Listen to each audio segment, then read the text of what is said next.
My name's Mark. I'm 32, and I've always thought I understood the passage of time. It's supposed to move in one direction, slow when you're waiting for something, fast when you're not paying attention. But there are moments, rare and unsettling, when it seems to loop back on itself. Yesterday was one of those moments. Jack was one of those friends you could vanish from for years, and yet somehow pick up mid-sentence when you met again. In school, we've been inseparable, two halves of the same bad idea. We shared a desk, shared jokes only we understood, and sometimes shared the blame when things went wrong. After graduation, life pulled us apart. Different universities, different jobs, different cities. Every now and then, his name would pop up in my mind, usually triggered by some random memory. The smell of fresh-cut grass reminding me of soccer practice, or hearing a song we used to play on his scratched old MP3 player. But the years rolled on, and we never crossed paths. Until last week. I was sitting at my desk, scrolling through a half-hearted lunch break, when his message blinked on my screen. "Mark, are you still in the city? Maybe we can grab a meal like old times?" Just reading it made something warm stir in my chest. I didn't hesitate. "Sure. When?" We agreed on yesterday. A small family-owned restaurant on Alder Street, a place I often stopped for lunch when work drained me dry. Cozy booths, amber light, and the kind of quiet that made conversation easy. I arrived 15 minutes early. It was drizzling outside, and the damp smell of rain followed me in. I took my usual booth, the one near the window where you could watch the street without being too obvious about it. My coat was damp against my back, so I slid it off, draping it over the seat beside me. The waitress brought me a coffee, steaming, bitter, and just strong enough to push away the afternoon haze. I was halfway through my first sip when the door creaked open. Jack stepped in. It was like seeing a photograph brought to life. Not the faded version time should have given me, but Jack, as I remembered him. Same mischievous eyes, same crooked smile that looked halfway between a smirk and a secret. His hair was shorter now, trimmed neat, but otherwise he could have walked straight out of our senior year and into that moment. He saw me instantly, his face lighting up in recognition. "Mark," he said, his voice warm, familiar. We shook hands, then sat across from each other. For a while, it was like the years between us had been erased. We slipped effortlessly into our old rhythm, tossing stories back and forth. We laughed about Mr. Carter's math class, about the time the lab gas tap caught fire during chemistry, about the girl we both had crushes on but never confessed to. The restaurant seemed to fade into the background. The clink of cutlery, the muted hum of conversation, the occasional hiss from the kitchen, all of it blurred under the sound of Jack's voice. I could see the rain sliding down the window behind him, each droplet catching the amber light and distorting his face for a moment before merging into the streaks below. I didn't check my watch until the coffee in front of me had gone cold. Nearly 2 hours had passed. It should have been just a perfect reunion, a small piece of the past resurrected in the middle of my week. But there was one small, nagging detail that stuck in my mind. One thing that didn't fit. There's something about reunions. They make you so busy basking in nostalgia that you stop noticing the small things. At first, I didn't think anything of it.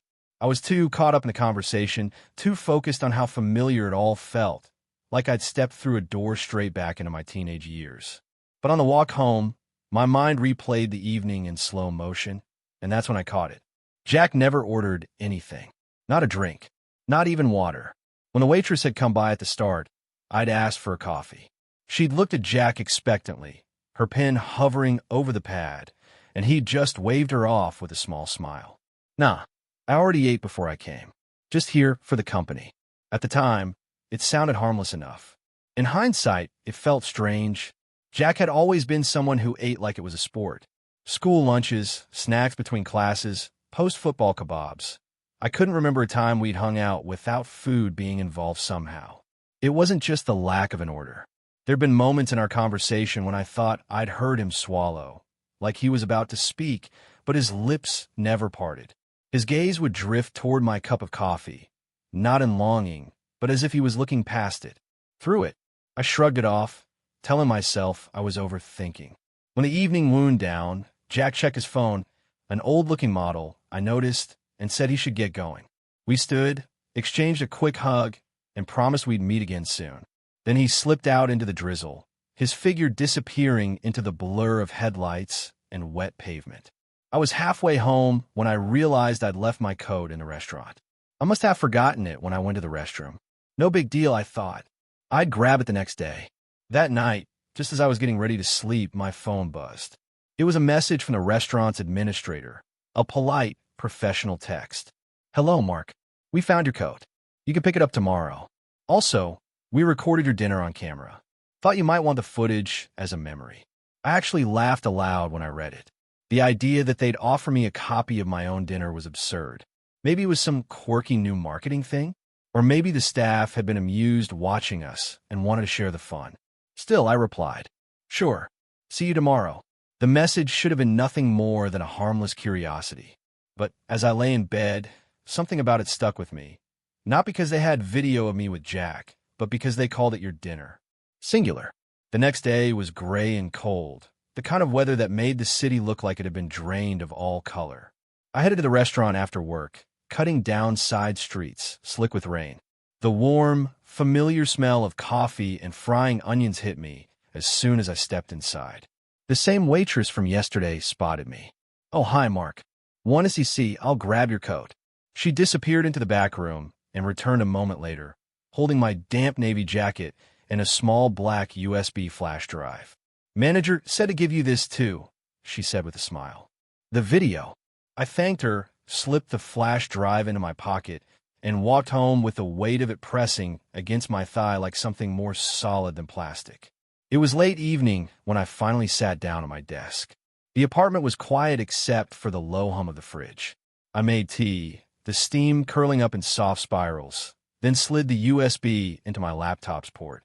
There was only one file on it, dinner_12_08.mp4. I clicked it open. The footage began with a wide shot from the corner of the dining area. I saw myself clearly, sitting in the booth by the window, shrugging off my coat, taking a sip from the coffee the waitress had brought me. The angle was high enough to see most of the table. I leaned forward, watching as I started talking. My hands moved, my expression shifted, I laughed. Everything matched my memory of the night, except for one glaring, impossible detail. The seat across from me was empty. At first, I thought maybe Jack had been out of frame. I waited for him to lean in, for the camera to catch him at just the right moment. But he never appeared. Not once. The waitress came over. I watched myself point toward the opposite side of the table, smiling as if introducing someone. She nodded, then placed 2 cups of coffee in front of me. Not one, 2. My hand was shaking slightly now, but I kept watching. There was a moment where I laughed so hard I had to cover my face, a moment I remembered vividly. And yet in the video, it looked like I was laughing at no one. Just an empty chair and the slow drizzle outside. When the recording ended, I sat there staring at the frozen final frame. Me, smiling toward an absence. A cold knot formed in my stomach. I told myself it had to be a glitch, some bizarre camera error. Maybe the system was old. Maybe the file had been corrupted. I was reaching for the USB to eject it when my phone buzzed. The name on the screen made my mouth go dry. Jack. I just stared at the screen, my thumb hovering above the green icon. It wasn't the kind of call you ignore. Not after last night. Not after that video. I swiped to answer. Jack. His voice came through, bright and easy, like nothing in the world was wrong. Mark. Hey, man. You're probably going to laugh, but I just got back into town. Thought I'd see if you were free sometime this week. For a moment, I couldn't speak. It was like my brain was trying to split into 2 realities.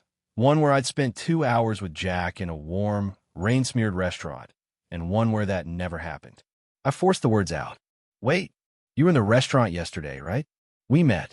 We talked. There was a small pause. Not long, but just enough for my chest to tighten. Yesterday, he said, his tone puzzled. No, man, I haven't seen you in what? 6 years? And I definitely didn't message you. My pulse thudded in my ears. Yes, you did. Last week, on Facebook. You said, I don't even have Facebook anymore, he cut in. Deleted it ages ago. Bad for my head, you know. I opened my mouth to respond, but the line filled with static, sharp, brittle like dry leaves tearing in the wind. Then his voice, distant now, almost swallowed by the noise. "Mark, who did you see?" And then silence. I pulled the phone from my ear. Call ended. For several seconds, I just sat there, staring at the empty space on my desk where the phone lay. I could hear my tea cooling in the mug beside me, the faint ticking of the wall clock. And behind those small sounds, there was something else, the memory of last night, the certainty of the man I'd been with, the tilt of his smile, the way he'd remembered our old jokes, the sound of his voice, which had been exactly the same as the one on the phone just now. I turned slowly toward the darkened window. My own reflection stared back at me, and for the first time since I'd left that restaurant, I wondered if I'd brought something back with me. I didn't sleep much that night. The tea went cold. The USB sat beside my laptop like an unblinking eye, and my phone lay face down on the desk, as if turning it over would somehow make the call never happen. Every time I closed my eyes, my mind replayed the scene from the video, me leaning forward, smiling, speaking, gesturing toward an empty chair. The memory in my head insisted Jack had been there. The footage told me I'd been alone. Both felt equally real. It was almost 2 a.m. when my phone buzzed again. Not a call this time, a message. The screen lit up with the same name as before, Jack. But this time, it wasn't his voice. It was text. "Did you like dinner?" I froze. My first instinct was to tell myself it was some stupid prank, but I hadn't given anyone my number except people I trusted, and besides, the message was too specific. My thumbs hovered over the keyboard. I typed, "Who is this?" Almost immediately, the reply came. "It was nice to see you again, Mark. We should do it more often."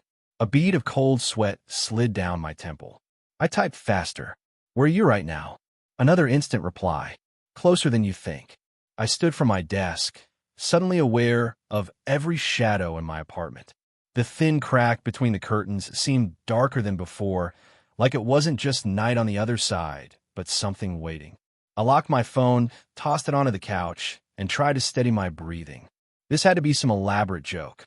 Maybe someone had gone to insane lengths to mess with me. Stolen photos of Jack, faked his voice somehow. But deep down, I knew it wasn't that simple. The man I'd sat with in the restaurant had known things. Small, stupid details from high school no one else could possibly know. The phone buzzed again. I didn't want to look, but I did. One new message. No words this time. Just a photograph. It was my apartment building, taken from a street, and in the window of my own living room, barely visible, just a pale blur against the glass, was me. I stared at the photo until the glow of the phone screen seemed to burn into my eyes. The figure in the window, the me, was almost impossible to make out, but the shape was wrong. My shoulders looked hunched, my head tilted at an unnatural angle, like a puppet caught mid-slump. The timestamp said the picture had been taken just 2 minutes earlier. That meant whoever sent it had been standing outside my building while I sat here, reading their messages. And I hadn't heard a thing. The street outside was quiet, too quiet for a city block. I drew the curtains closed in one sharp motion, the metal rings scraping against the rod, and took a slow step back. My hands felt clumsy, almost numb, but my mind was crystal clear. I was being watched, and they knew exactly where I lived. The phone buzzed again. I flinched, then reluctantly looked. "I'm coming up." Almost immediately after the message appeared, there was a faint sound in the hallway outside my apartment. Not footsteps. Not exactly. A soft, steady drag, like someone's shoes were just barely scraping the floor as they moved. The noise stopped directly in front of my door. Then came the knock. 3 sharp, deliberate raps. Not loud, but heavy, as if the knocker's hand rested against the wood a moment longer than necessary, feeling the barrier between us. I stood frozen, my mind racing. If I called the police, what would I even tell them? That a man who looked like my old friend, who might not even exist, had followed me home after vanishing from a video? Another knock, this time slower, like they had all the time in the world. Then a voice. Low, calm, almost amused. "Mark, let me in. We should finish our conversation." The words made my skin prickle. It was Jack's voice. Perfectly Jack's voice. But I knew, with a certainty I couldn't explain, that the thing on the other side of the door wasn't him. I backed away toward the kitchen, keeping my eyes on the door. My phone buzzed in my pocket. I didn't check it right away. I didn't need to. I knew exactly what it would say. When I finally looked, the message was short. If you won't open the door, I'll find another way in. I don't remember deciding to move, but suddenly I was in the kitchen, my back pressed to the cold tile wall, my breath loud in my own ears. The door was still visible from here, a pale rectangle in the dark. No more knocking. No footsteps. Just silence. I told myself I'd wait it out. Whoever it was, whatever it was, would get bored, leave. But deep down, I knew it wasn't leaving. The window over my sink faced the narrow alley between my building and the next. The glass was still fogged from the steam of the tea I'd made earlier. Absent-mindedly, I reached up to wipe it clear. That's when I saw it. A shape in the alley. Tall. Motionless. Its face hidden in the deep shadow where the two buildings met. At first, I thought it was just someone passing through. But the longer I stared, the more wrong it felt. The figure didn't shift weight from foot to foot. Didn't fidget. Didn't breathe.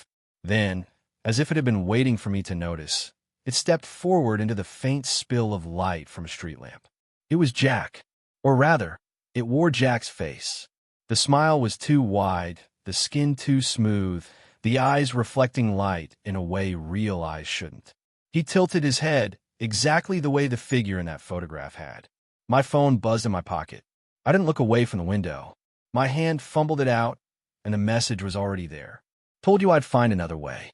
The figure outside lifted one hand, palm open, as if in a lazy greeting, and then pressed it flat against the glass. I stumbled backward, the kitchen chair scraping the floor. I didn't hear the window open. I didn't even see the glass move. But suddenly, the hand was gone from the outside, and a whisper came from inside the apartment, just behind my ear. Missed you, Mark. I spun around so fast my vision swam. Nothing. The kitchen was exactly as it had been. My chipped mug on the counter, the faint smell of oversteeped tea, the low hum of the refrigerator. No figure, no movement. But the air felt different. Heavy, pressed in against my skin like humid summer heat, except the temperature hadn't changed. And I knew I wasn't alone. I backed into the living room, my eyes flicking to every shadow. The curtains over the balcony door were swaying just slightly, though the windows were closed. The sway wasn't random. It had rhythm, like breath. My phone was still in my hand.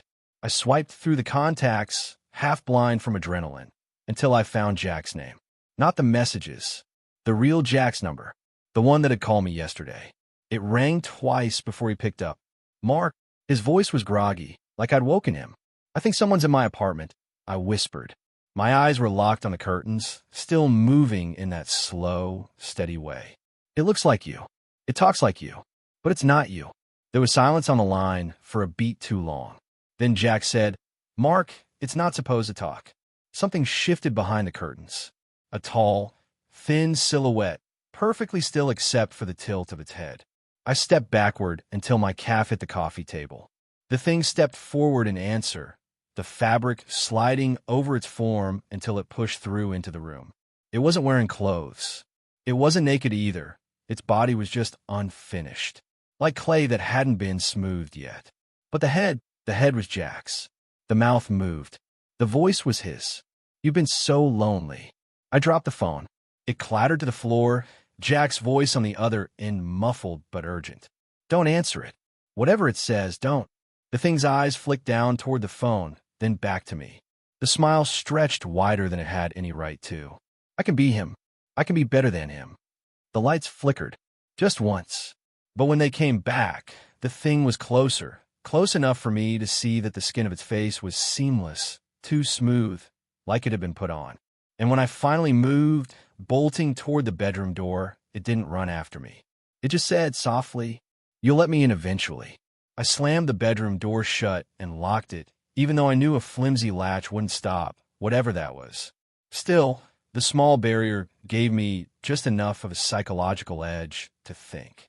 The air in the room was thick, heavy with the metallic tang of my own panic.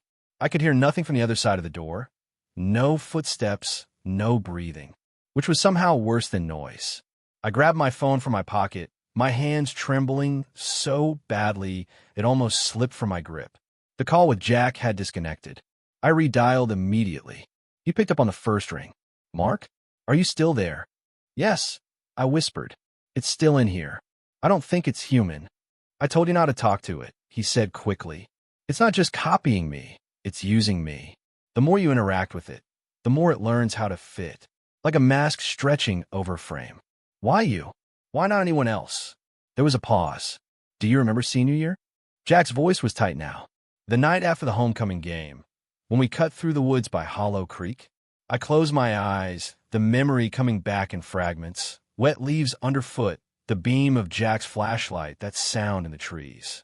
We'd run without looking back, laughing to mask the fear we didn't want to admit we'd felt. But there was one moment I hadn't thought about in years. When we'd stopped to catch our breath, Jack had gone completely still. Said he saw someone standing between the trees, watching us. I'd looked and seen nothing. That was the first time I'd ever seen him truly afraid.